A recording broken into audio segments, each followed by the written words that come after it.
اب میں آپ سے ایک سوال کرتا ہوں، اختتام کی طرف ہم جا رہے ہیں،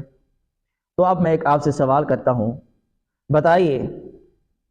کہ اس دنیا کے اندر رب تعالیٰ نے وہ کون سی چیز ہے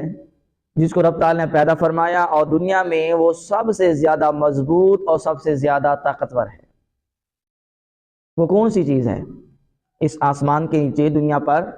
وہ کون سی چیز ہے جسے رب تعالیٰ نے پیدا فرمایا اور وہ ہر ایک چیز سے زیادہ مضبوط بھی ہے اور طاقتور بھی ہے؟ سنیے حدیث پاک سنیے، ترمذی شریف کی حدیث پاک ہے، حضرت انس بن مالک رضی اللہ تعالی عنہ اس حدیث پاک کو روایت فرمانے والے ہیں۔ آپ فرماتے ہیں، نبی مکرم صاحب اللہ صلی اللہ تعالی علیہ وسلم کا فرمان عالی شان ہے کہ رب تعالیٰ نے جب زمین کو پیدا فرمایا اور زمین کو پانی